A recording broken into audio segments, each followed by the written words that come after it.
오늘 갈라디아서 4장의 말씀을 여러분과 함께 나누고자 합니다.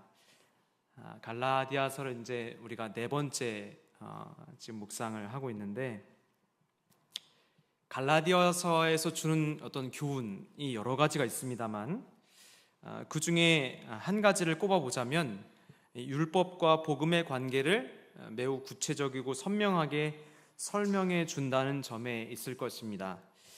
앞서서 세 번에 걸쳐서 우리 목사님들 금요 설교를 통해서 여러분들 들으셨겠지만, 갈라디아 교인들은 예수님을 믿고 그 이전에 세상과 죄에서 종노릇하던 인생에서 하나님 안에서 자유인으로의 신분이 변화되었음을 경험했던 이들입니다.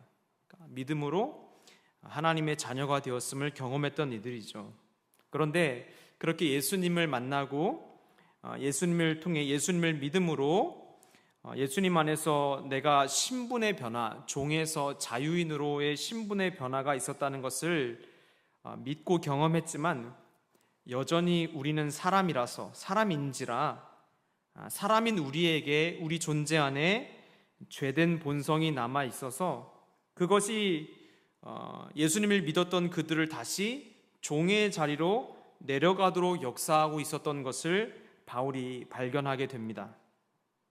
분명히 믿었는데, 믿음으로 주님 안에 서 있었는데 어느샌가 조용히 틈타 있는 그 죄된 본성이 다시 종의 자리로 내려가도록 그들의 마음을 흔들고 있었던 것을 바울이 보면서 오늘 4장에서 그 내용의 교훈을 이어가고 있는 것이죠.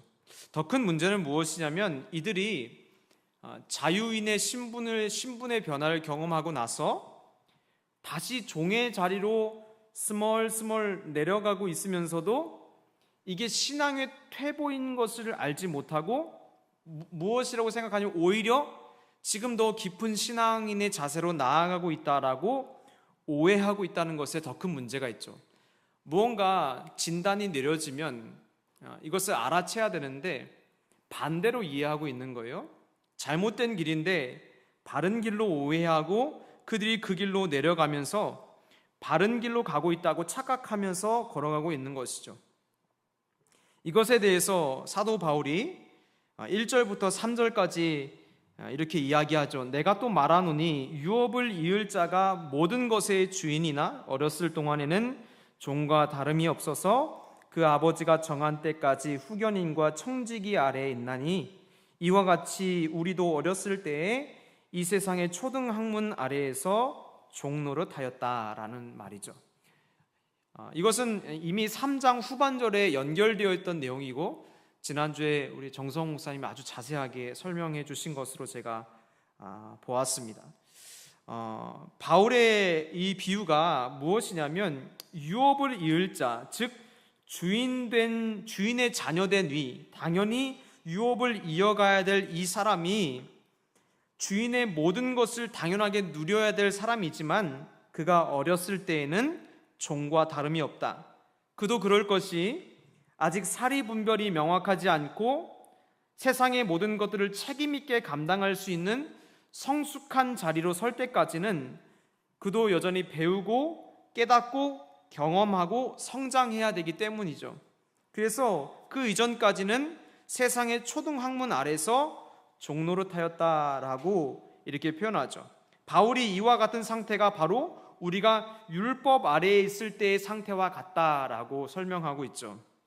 그리고 4절 5절, 때가 참에 하나님이 그 아들을 보내사 여자에게서 나게 하시고 율법 아래에 나게 하신 것은 율법 아래에 있는 자들을 속량하시고 우리로 아들의 명분을 얻게 하려 하심이라. 예수님께서 오신 이후에 이제는 원래 아들의 자리, 여기서는 원래 아들의 자리, 우리가 아들이 아니었다가 아들이 된 게 아니죠.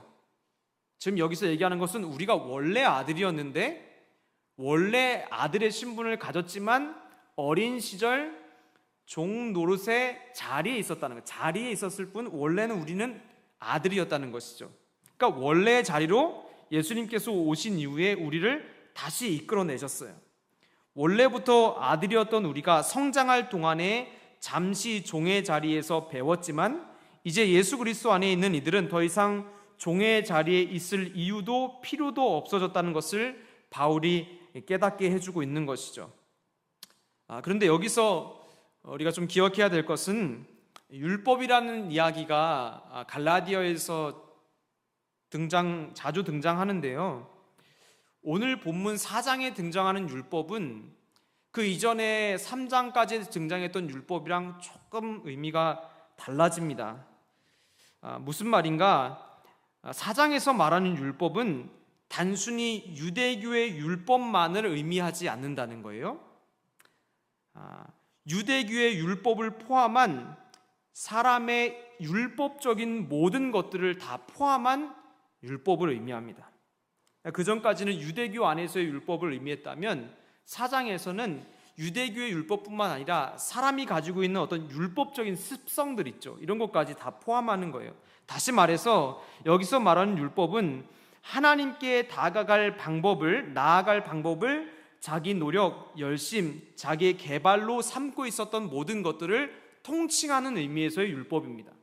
그러니까 어떤 유대교 율법뿐만 아니라 하나님에 나갈 때 자기 노력, 자기 열심, 이런 율법적인 행위들을 다 포함한 것이라는 거예요. 갈라디아 교인 중에는 유대인들도 있었지만 유대인이 아닌 이들도 적지 않았습니다. 위치상도 그렇고요. 근데 그들은 이 유대인이 아니었던 그리스도인들은 율법을 알지도 배운 적도 없는 이들이에요. 그러니까 율법에 대해서 모르는 이들이거든요. 근데 바울이 이들에게 율법이라는 이름으로 설명하는 이유는 단순히 유대교가 요구하는 율법을 넘어서는 어떤 큰 개념의 이야기들을 하고 있는 거예요. 유대교 안에서도 이런 모습이 드러났지만 세상 종교에는 대부분이 자기 열심을 통해서 신에게 도달하고자 했던 다분히도 율법주의적인 모습이 대부분이었죠. 세상의 많은 종교가 다들 개인의 노력, 열심, 수고와 헌신으로 신에게 도달할 수 있다라고 여겼기 때문에, 그래서 복을 누리는 것도 그리고 복을 누리지 못하는 것도 다 어디서 출발합니까? 내 열심이 부족하거나 아니면 내 열심의 성과를 복으로 생각하는 경향이 아주 다분했어요.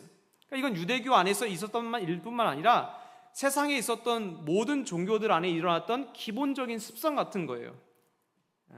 자기 노력, 자기 열심으로 복도 얻고, 만약에 복을 못 얻는다 그러면 자기 열심이 부족한 결과, 잘 되면 자기 열심이 신에게 통했다라고 여기며 늘 그 안에 기준은 자기 열심이 되는 것이죠. 바울이 여기서 얘기하는 율법은 이런 개념을 말하는 것입니다. 그런 의미에서 이 세상은 모두가 율법 아래에 있는 거예요.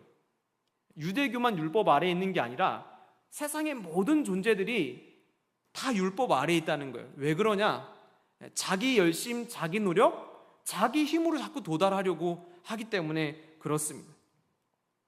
유대교의 율법을 알든 알지 못하든 모두가 다 율법 아래에 있었다는 것을 바울이 이렇게 설명하며, 자기 노력과 공로로 신에게 도달하려고 했던 율법 아래에 있던 것이 우리의 인생이다라고 설명하고 있는 거예요. 그러나 예수님께서는 그 모든 율법을 완성하셨을 뿐만 아니라 거기에 gat혀있던 이들을 원래 아들의 자리로 돌려놓으셨다는 사실을 갈라디아 교인들에게 다시 한번 짚어주고 확인시켜 주는 것입니다.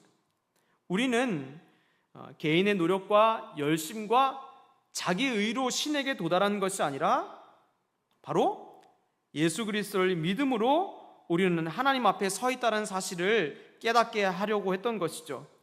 6절 7절 말씀에 너희가 아들이므로 하나님이 그 아들의 영을 우리 마음 가운데 보내사 아빠 아버지라 부르게 하셨느니라. 그러므로 내가 이후로는 종이 아니요 아들이니 아들이면 하나님으로 말미암아 유업을 받을 자니라. 아멘. 예수 그리스도를 구주로 고백하고 그분을 믿음으로 성령을 받은 우리는 이제 원래 우리 자리, 즉 하나님이 우리에게 원래 자리매김하셨던 하나님의 자녀의 자리로 돌아왔습니다. 그리고 그것을 성령 안에서 우리에게 날마다 확증시켜 주시고 성령은 우리로 하여금 하나님을 아버지라고 부를 수 있도록 매일 우리에게 역사하고 계시죠.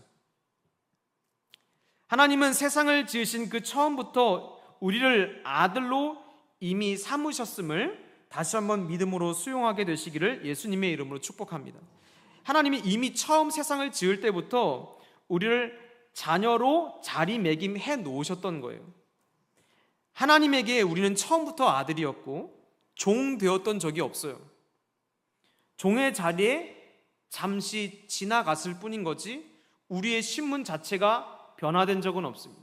하나님은 처음부터 계속해서 우리를 자녀로 보셨다는 거예요. 바울은 이 사실을 갈라디아 성도들로 하여금 깨닫게 하고자 했고 그들이 예수 그리스도를 통해서 아들의 지위를 믿음으로 회복하였음에도 다시 초등학문으로 돌아가서 율법의 종로로 타는 그들을 보며 안타까운 마음에 그 심정을 전하고 있는 것이 오늘의 본문 내용이죠. 분명히 예수 그리스도를 믿음으로 믿음 안에서 하나님의 아들 되었음을 확인했는데 또 다시 이전의 모습으로 돌아가려고 하는 그들의 모습. 8절 9절 그러나 너희가 그때에는 하나님을 알지 못하여 본질상 하나님이 아닌 자들에게 종로로 타였더니 이제는 너희가 하나님을 알 뿐 아니라 더욱이 하나님이 아신 바 되었거늘 어찌하여 다시 약하고 천박한 초등학문으로 돌아가서 다시 그들에게 종로로 타려 하느냐라고 이야기죠. 이 말씀을 읽으면서 우리의 연약한 지점을 우리가 확인할 수 있게 돼요. 여러분, 우리의 연약함이 뭘까요? 인간의 연약함이 무엇일까요? 예수 그리스도를 믿음으로 구원받았음을 우리가 알고 믿음으로 하나님의 자녀가 되는 권세를 누리고 있음을 알고 또 하나님의 거룩하심 안에서 우리가 그 거룩함을 입고 있다는 사실을 알지만 그러나 여전히 우리는 내 열심, 내 노력으로 자기만의 율법의 의를 만들어 가려고 하는 본성이 우리 안에 있다고 하는 거예요. 아는데도 우리의 예스성이 남아있어서 알지만서도 우리 안에 계속해서 우리의 한쪽 마음은 자꾸 믿음을 말하면서도 한쪽으로는 내 열심, 내 노력, 내 의로 자꾸 탑을 쌓아가는 우리의 연약한 지점을 발견하게 되는 거예요. 이건 갈라디아 교인들의 모습뿐만 아니라 성도들에게 나타나는 모습이라는 것을 말해주고 싶었던 것이죠. 우리가 꼭 기억해야 될 것은 구원받은 자의 노력과 열심은 우리가 구원받았기 때문에 하나님을 향해서 노력하고 열심을 드리는 것은 오직 나에게 자녀의 권세를 주신 분을 향해 감사와 감격의 표현, 그 이상 그 이하도 아니라는 거예요. 그냥 구원받은 자가, 자녀된 자가 기쁨으로 하나님 앞에 열심을 보일 뿐이지 그 열심이 우리 앞에서 하나님 앞에 다가갈 어떤 의의가 될 수는 없다는 것을 말하는 것입니다. 이것을 좀 생각하다가 이런 생각 해봤어요. 여러분 한번 생각해 보세요. 제가 우리 김승재, 장순옥 두 사람 사이에 난 장남인데 우리 아버지 어머니 예. 여러분 제가 우리 아버지 어머니의 자녀가 되기 위해서 한 것이 있습니까? 제가 많이 노력했어요 라고 말한다면 이거 완전 거짓말이죠. 그렇죠? 제가 우리 아빠 엄마 만나게 하고 거기 밑에서 태어나려고 제가 노력 좀 했습니다 이렇게 말하면 이거 완전 새빨간 거짓말이에요. 그 아버지와 어머니의 자녀가 되기 위해서 내가 한 것, 저의 어떤 노력과 열심, 그것이 지금의 저희 부모를 만나게 한 조건이 되지가 않아요. 그렇죠?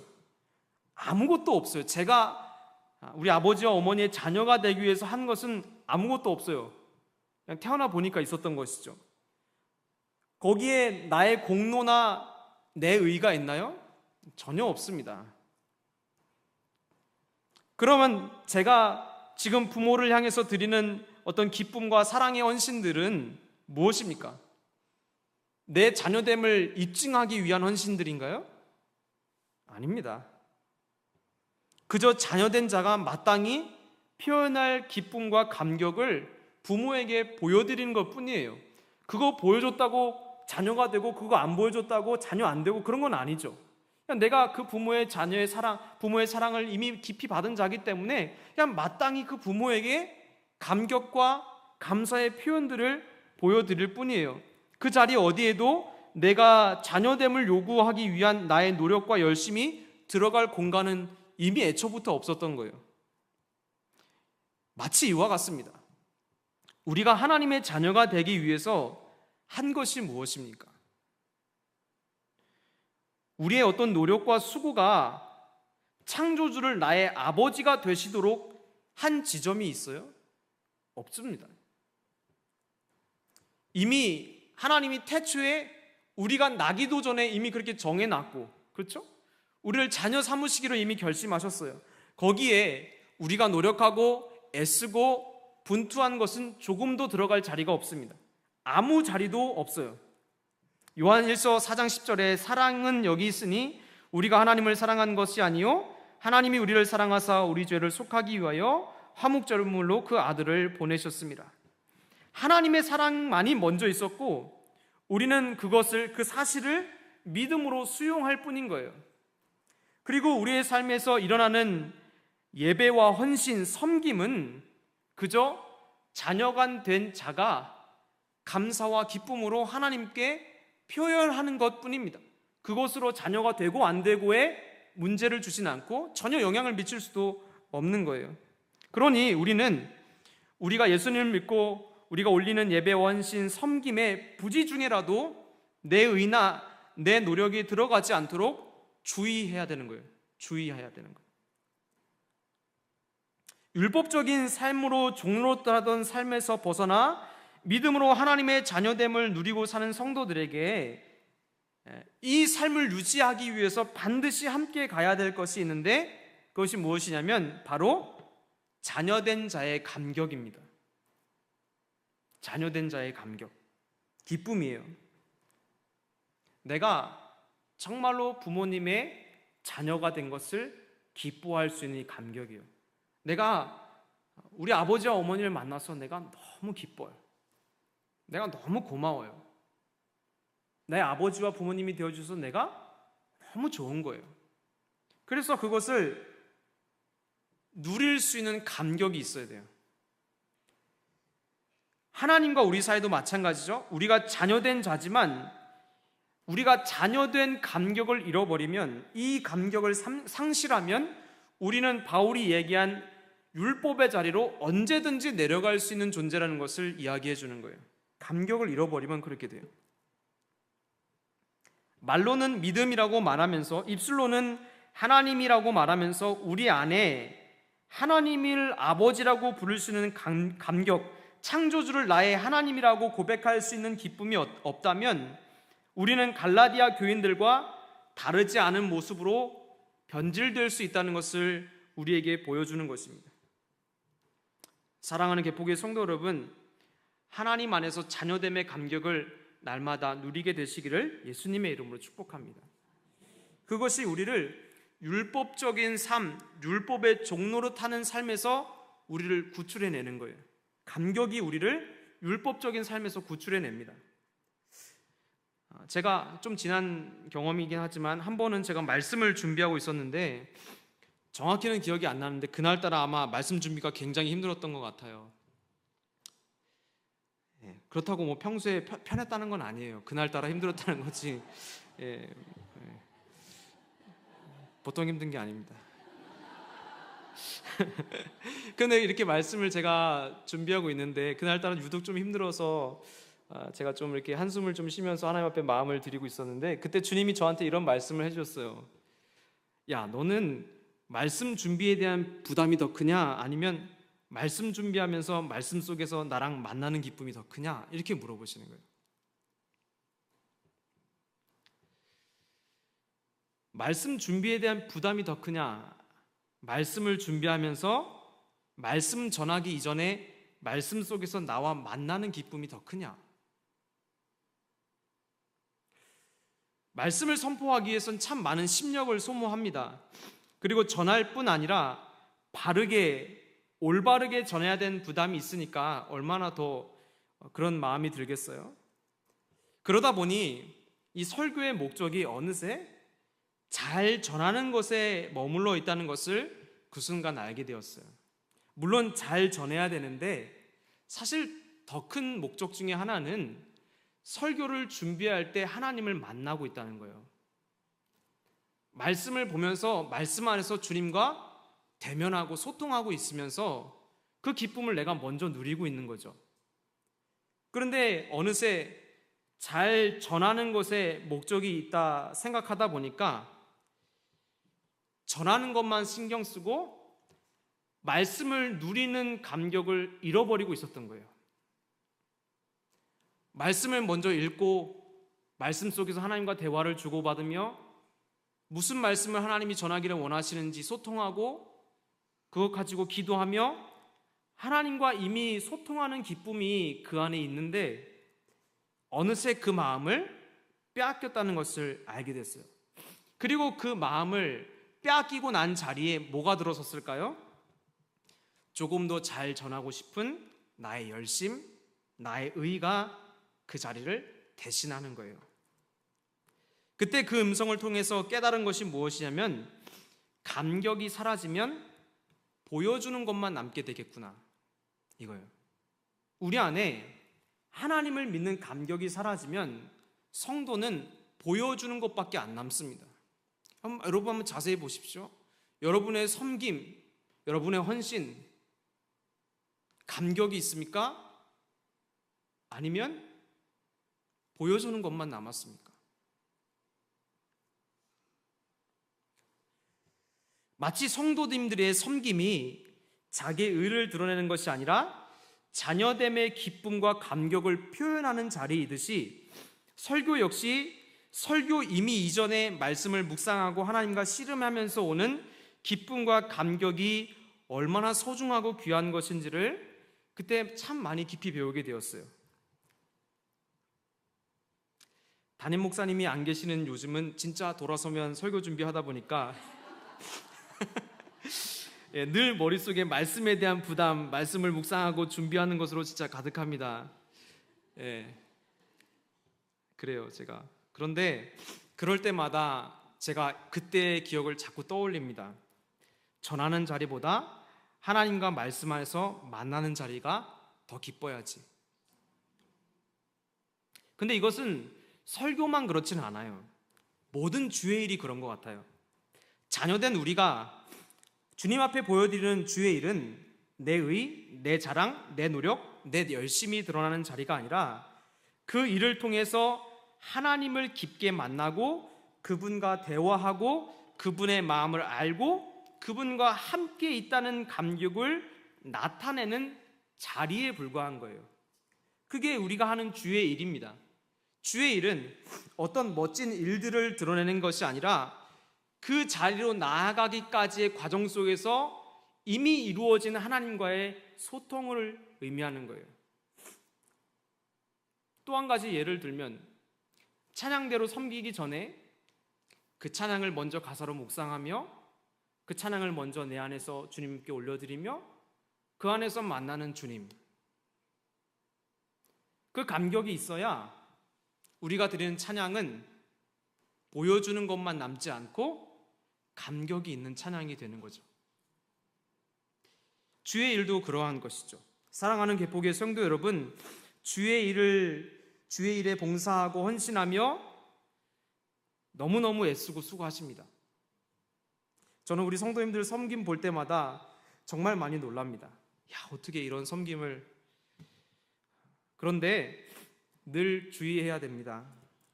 우리의 모든 수고와 애씀은 주님을 향한 감격과 기쁨에서 출발하지 못하면 결국은 율법의 종노릇하는 자리로 돌아가게 하는 앞잡이가 되는 거예요. 자기의 열심과 의를 드러내는 통로로 전락하기 쉽다는 것을 기억해야 됩니다. 바울이 갈라디아 교인들에게 이것을 말해주고 싶었던 거예요. 이건 일회적인 문제가 아니에요. 늘상 성도를 괴롭히는 우리 안에 있는 악한 본성들이 자꾸 이 감격을 빼앗아가고 형식만 남기게 한다는 거예요.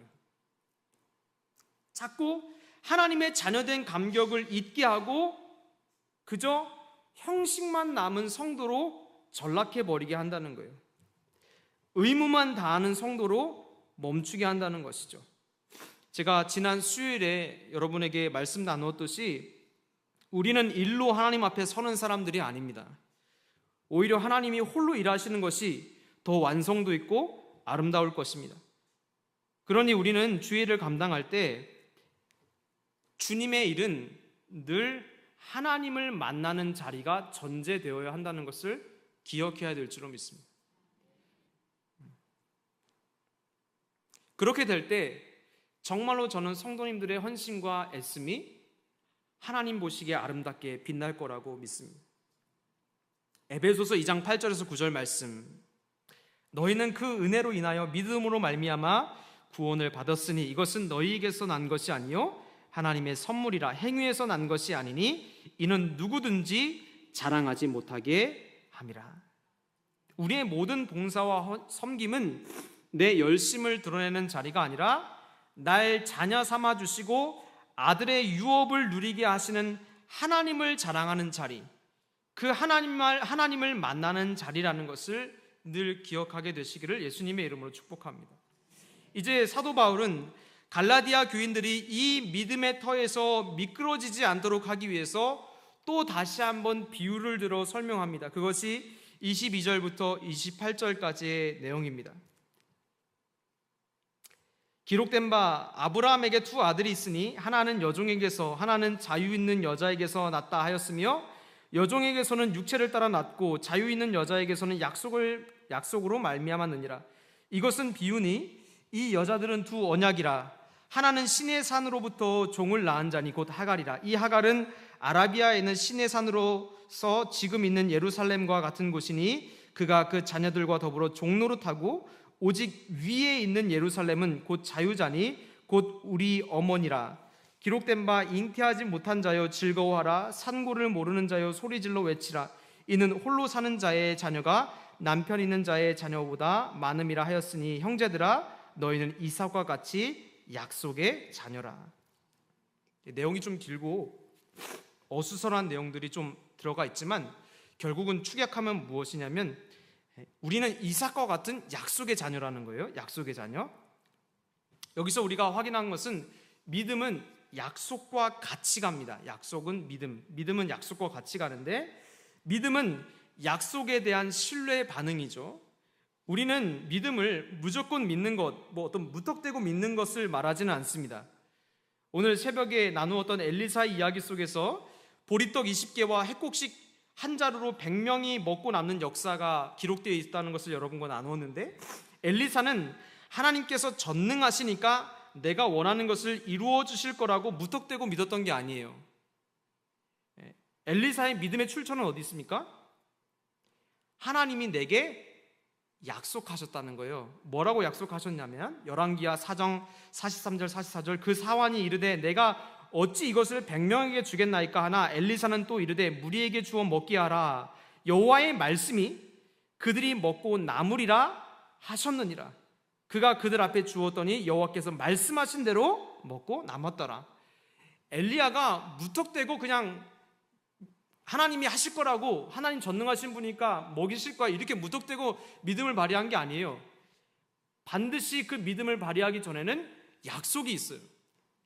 엘리사는 그 약속을 믿은 거예요. 하나님이 내게 약속했다는 거예요. 하나님은 시건치 않으시고 주님은 거짓이 없으신 분이시기 때문에 그 약속이 반드시 이루어질 것을 믿음으로 반응할 때 엘리사가 그 믿음을 현장에서 실상으로 경험했던 것입니다.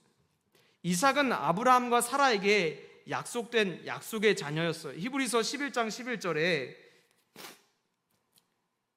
믿음으로 사라 자신도 나이가 많아 단산하였으나 잉태할 수 있는 힘을 얻었으니 이는 약속하신 이를 미쁘신 줄 알았습니다.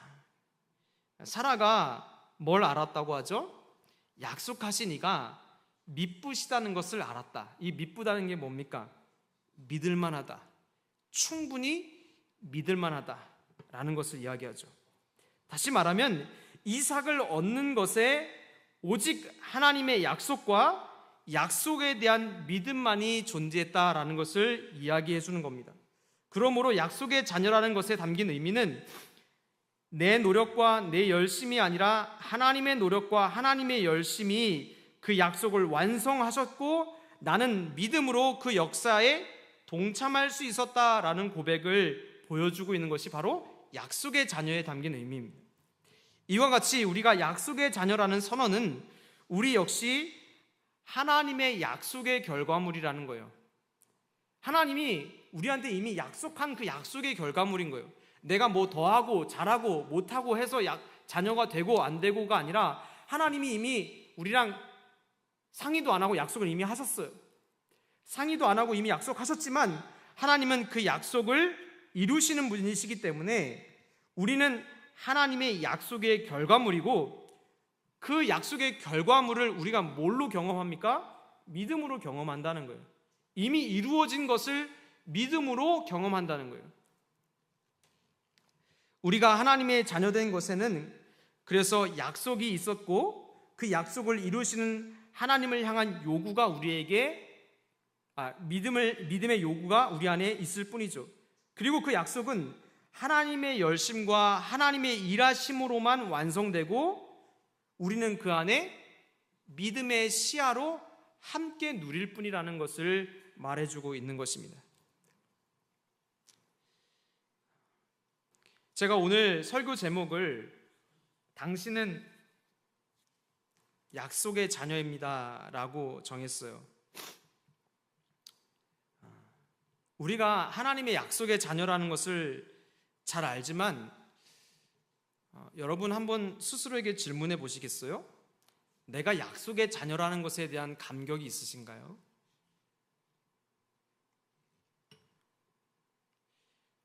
하나님이 내 아버지라서 너무 기쁘고 하나님이 내 아버지가 안 되어주셨으면 정말로 어떻게 할 뻔했어.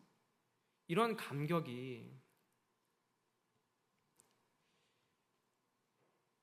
우리 안에 이런 감동과 감격이 우리 안에 있어야 우리는 믿음으로 살 수 있게 됩니다.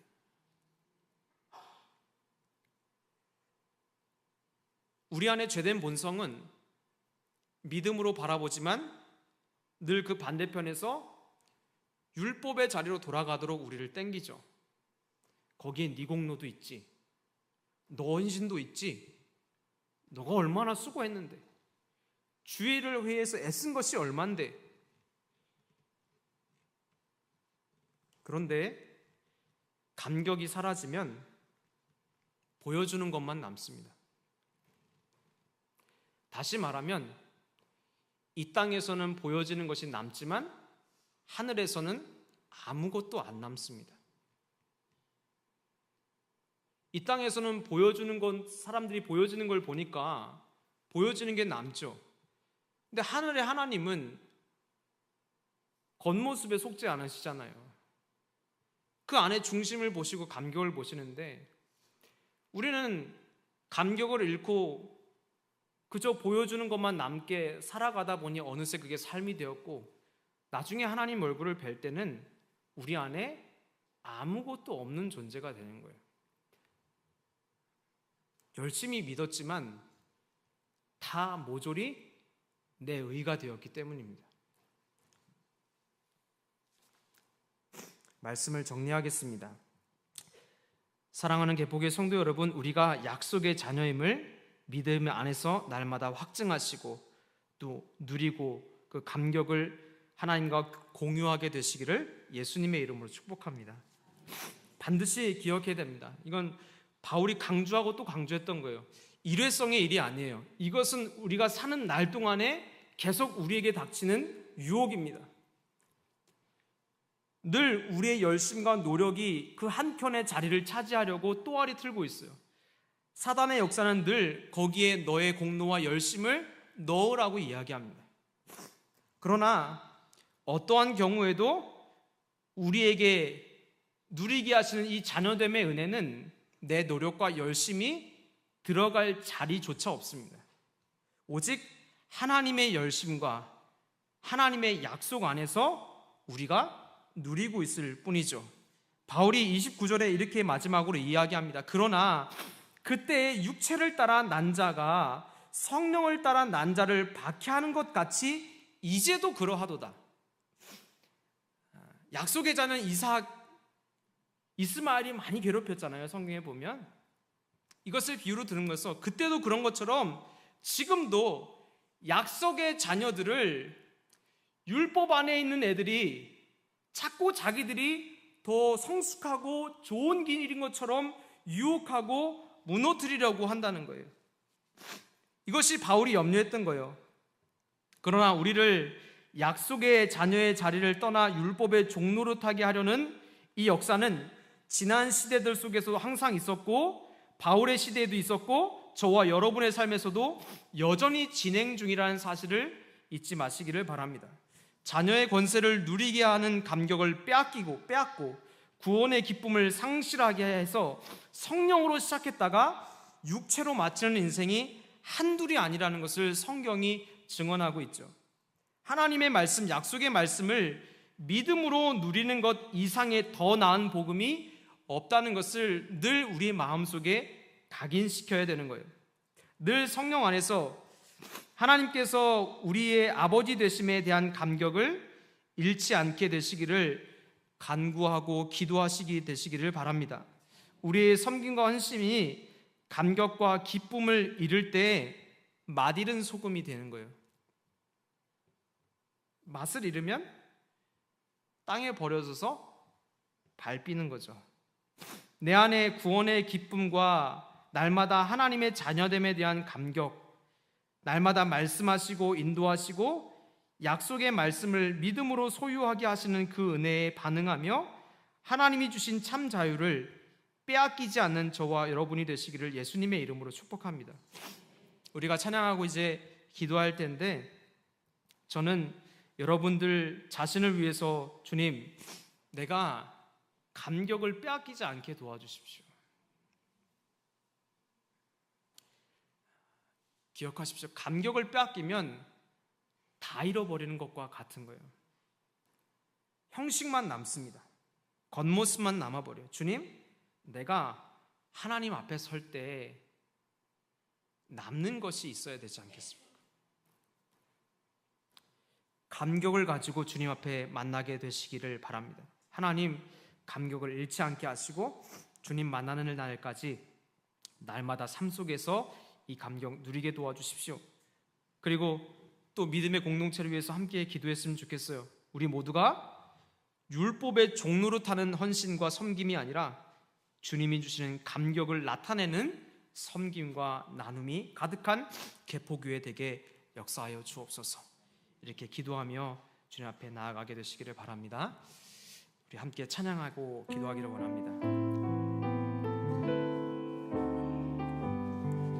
그 사랑 얼마나 나 표현 못해도 나 표현하리라.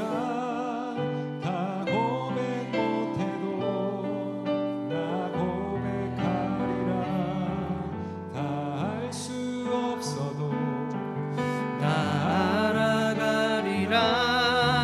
나 닮지 못해도 나 닮아. 다시 한번 고백합시다. 다 표현 못해도 나 표현 못해도 나 표현하리라.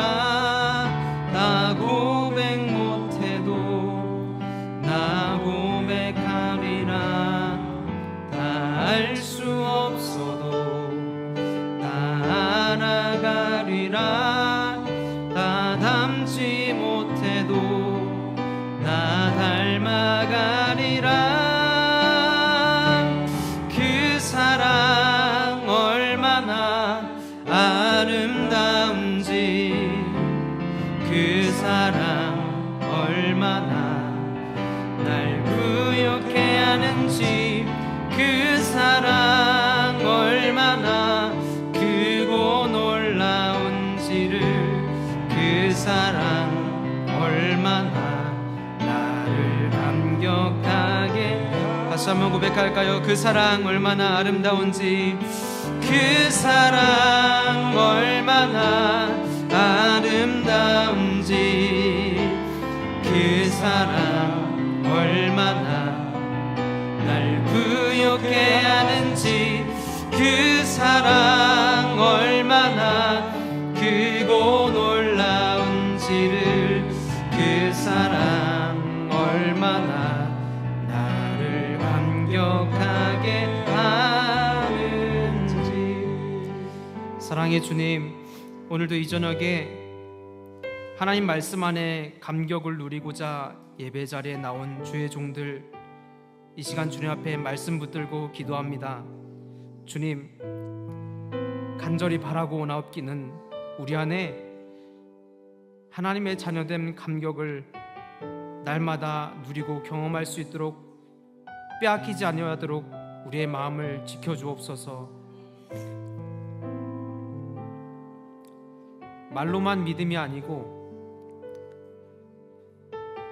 감격을 상실한 채 보여주는 것만 남아 율법의 종로를 타던 우리의 모습이 되지 않게 하시고, 세상에서는 뭔가 보여줄 것 있을지라도 하나님 앞에 빈털터리로 올라가는 자들 한 사람도 없게 하시고, 주님 앞에 감격을 가지고 올라갈 수 있는 주의 성도들 되어줄 수 있도록 인도하여 주옵소서.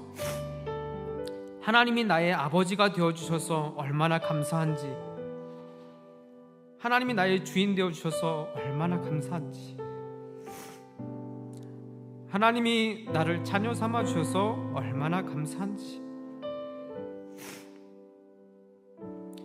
이 감격 잃어버리면